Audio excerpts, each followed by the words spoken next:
Welcome back to Game Crunch, everyone, keeping you up to date with the latest in the video game world. Now today, we're going to go over a couple of the biggest topics happening today in the gaming space, including over the weekend. You probably heard by now or experienced that the PlayStation Network did go down for almost 24 hours.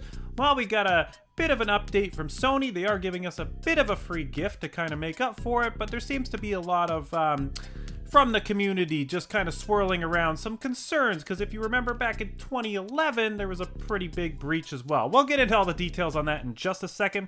And then as well, there was an interview with one of the creators of Diablo 1 and 2. We're going to go into kind of some of his thoughts and kind of what he said about what kind of makes some of the more modern action RPGs not so great, including kind of the leveling experience. But we'll get into that in just a second. But of course, if you'd like to stay up to date with the latest in the video game world, consider giving Game Crunch a subscribe. Really helps the channel grow. Give the video a like if you find this information helpful. And without further ado, let's just get into the biggest topics going on in the gaming world today.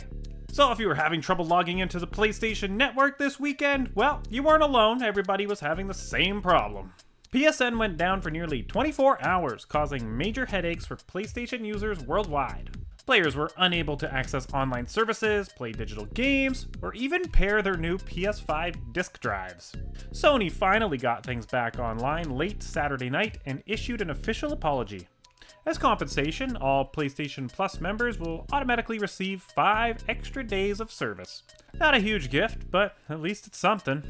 What's interesting about this outage is how it highlighted a major issue with how PlayStation handles digital game licenses.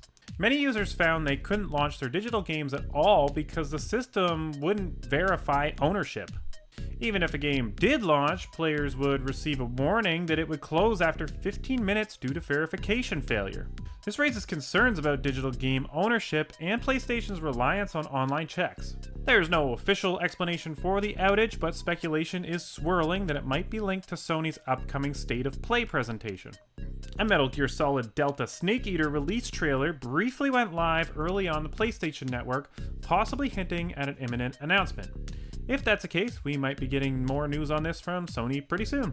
So a lot of people find this very concerning, because if you remember back in 2011, there was a huge data breach of like 70 some odd million accounts were compromised, credit cards, everything. People at this point kind of want answers with what's going on. Are they gonna have to call their banks? Are they gonna have to change their credit cards and update all their information and change passwords?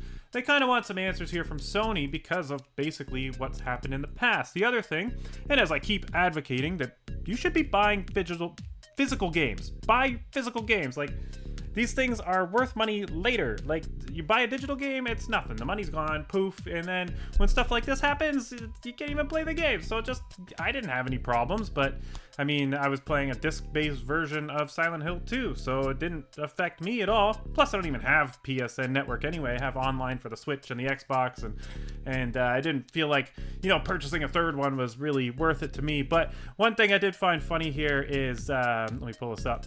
I put it on the screen here. This was funny little tweet. Yeah, let me go to my local GameStop and grab some physical game. And then it's all just Funko Pops now at GameStop. Oh well, I haven't been to a GameStop in a little while. I should go check one out soon. Next up, we've got some interesting thoughts here from David Brevik. He is one of the creators of Diablo 1 and Diablo 2.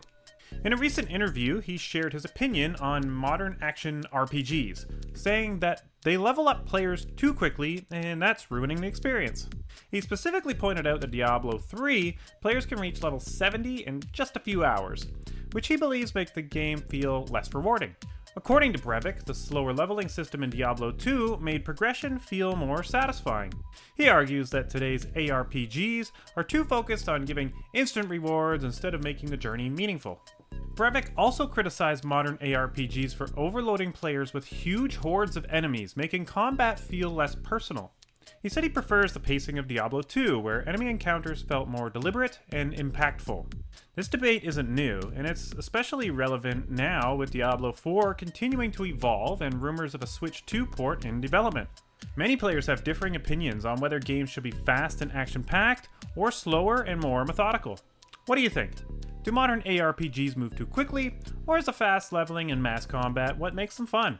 Well, I mean, I'm probably going to side with David here on this one, that I feel like a little bit slower pace, a little bit more meaningful as far as the combat goes, a little bit more sort of one-on-one or smaller encounters where they're not just like, you know, you cast a couple spells and everything explodes and 50 enemies all die at once, and it's just a big mess of animations and particles and numbers, and they don't really mean anything anymore. I find it way more impactful when if you're hitting for 7 damage, but you get that upgrade, now you're hitting for 8 damage, and you're like, yeah. And I feel like it's just kind of lost in the mess when you have too many enemies on the screen and too many numbers popping up and too many particles. It just looks like a big mess, and then later on it still just looks like a big mess. It doesn't really change anything.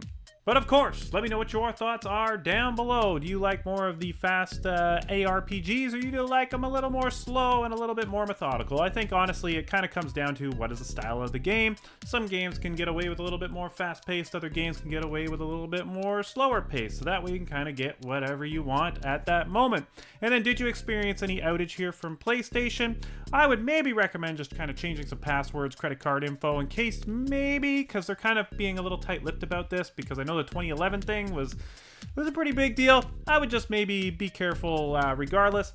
Kind of sucks they're only giving us 5 days. Like, something a little bit better, I guess, would be nice. But anyway, in case you missed the last news video, I'll put a video over here and a video you might like over here, and I'll see you tomorrow. Have a good one.